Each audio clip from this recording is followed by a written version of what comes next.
Gyüdi Sándor és Bernát Ferenc előadásán. Mielőtt átadnám nekik a színpadot, engedjék meg, hogy a mai első előadásról szóljak egy pár szót. Először Gyüdi Sándor előadását láthatják. Gyüdi Sándor a Szegedi Szimfonikus Zenekar vezetőkarmestere és művészeti vezetője. Mai előadásán zenei menedzsment témában hallhatunk tőle egy igen izgalmas előadást. Fogadják meg szeretettel!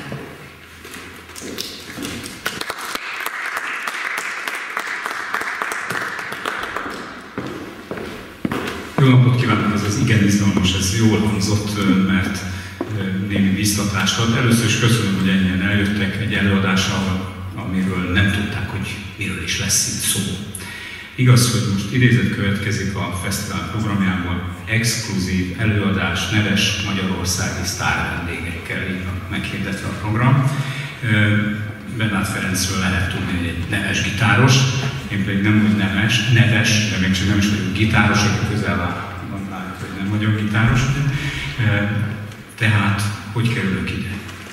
Hát valószínűleg úgy kerülök ide, hogy Bozsóki Gergely fesztiváligazgató hallgatott a tavalyi évben egy kötelező kurzust itt a Szegedi Bartók Béla Művészeti Karon. Végzős előadóművész szakos hallgatóknak kötelező ez a zenei menedzsment nevű tárgy, és ezt én oktattam. Akkor megkérdeztem tőle, hogy és akkor itt miről beszéljek? Azt mondta, hogy hát a zenei menedzsmentről. Ezzel kapcsolatban azért van többszörös defektusom. Ugye ez nyilvánvaló, hogy gitártanár tanít, matematika tanár, testnevelést nem olyan, aki felmentett volt tornából, és így tovább. Zenei menedzsment szakos ember nincsen. Tehát amikor én először kaptam egy pár évvel ezelőtt felkérést itt, akkor még Zeneművészeti Karnak nevezett intézménytől, az akkori dékántól, Tóth Pétertől, akkor megkérdeztem, hogy de hát mit kell itt tanítani? Hát azt mondta, hogy amit egész életedben csináltál. És ilyen értelemben azért mégiscsak igaza volt, azt a nem túl jól hangzó dolgot kell elárulnom önöknek, hogy mióta a Zeneakadémián megszereztem a diplomámat, azóta csak olyan állásaim voltak, amiben az igazgató szóben volt. Tehát voltam karigazgató, Szegedi Nemzeti Színházban voltam ugyanott, zeneigazgató voltam ugyanott, főigazgató, és azért a kenyeremet jó 20 éve elsősorban azzal keresem, hogy igazgatom a Szegedi Szimfonikus Zenekart, keverem ezt a két intézményt mindig, és karmester vagyok a mesterségem szerint. Tehát valóban valami olyasmit csináltam, ami ebbe a zenei menedzsment témába tartozik, de a dolog ott kezdődik, hogy tegyük föl az alapkérdéseket itt a szó összetételből. Mi a zene és mi a menedzsment? A menedzsmenten mi nem pontosan azt szoktuk érteni, ami az eredeti értelme. Az eredeti értelme az vezetés, igazgatás. Ennyi, oké, ennek megfelelek. Aminek értjük az elsősorban az a fajta menedzselés, amikor valakik művészeknek koncerteket szereznek, jó szerződésekért, jó gázsikért, stb. És őket elhelyezik jó koncerttermekben. Ennél általánosabb dolog az, amivel foglalkoztunk ennek a kurzusnak a keretében, illetve amiről néhány gondolatot, ha nem is olyan nagyon izgalmasakat, de azért el fogok önöknek mondani. Az, hogy mi a zene, az is egy alapvető kérdés, amit azért nem nagyon szoktunk magunknak föltenni. Nagyon nehéz megválaszolni. Például voltam egyszer egy kortárszenei koncerten egy barátommal, aki nagyon elégedetlen volt azzal, amit hallott, és németül mondta, de most magyar megfelelőjét mondom a dolognak, azt mondta, hogy ez nem zene, ez művészet.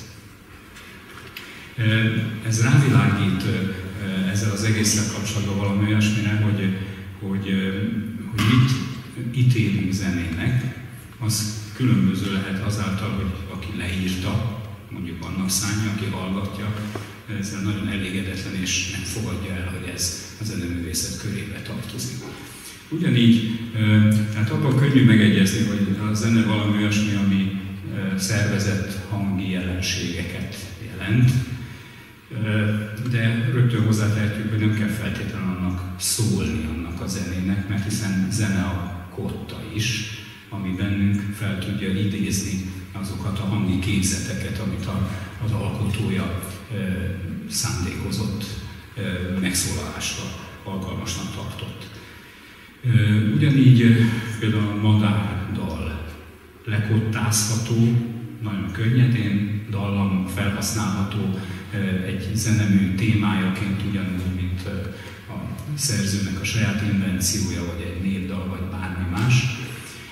Mégis az kell, hogy zenének a befogadó tartsa. Tehát az én nagyon-nagyon általános definícióm a zenére az, hogy zene az hangzó jelenségek megszervezetten, amit vagy az alkotója, vagy a hallgatója annak tart.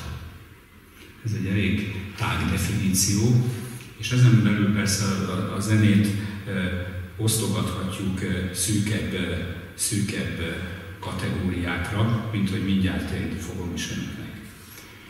Zenei menedzsment. Ha beírjuk a Google keresőbe ezt a két szót, hogy zenei menedzsment, mi ugrik elő, elmondom, zeneipari menedzsment. Mégpedig ez a Zeneipari Hivatal nevű cégnek meghirdetett kurzusa. Nyilván a cég nevével is vannak bajok, a hivatal az valamilyen igazgatási szerv, közfeladatot ellátó szerv, ez a Zeneipari Hivatal pedig egy vállalkozás, és elég furcsa az elnevezése. Minden esetre hirdet zeneipari menedzsment képzést. Zeneipar. Megállunk egy pillanatra, hogy ipar. Hát művészetről beszélünk, nem? Mégis kétségtelenül vannak olyan jellemzői a zenei életnek, a zenei működésnek, ami hasonlít az iparra. Például mégiscsak vannak vevőik, itt kint árulják a hangszer tartozékokat, pénzért árulják a belépőjegyeket. Tehát valamilyen értelemben a zenében is megjelenik a termék, az áru, egy vásárlási, értékesítési folyamat. Vannak különböző szereplők, gyártók, értékesítők, a produkciók előállítói. A profit, mint a gazdaságnak egy fontos kifejezése, az is előáll ebben az egészből, mert hiszen ennek az egésznek a szereplői a munkájukból meg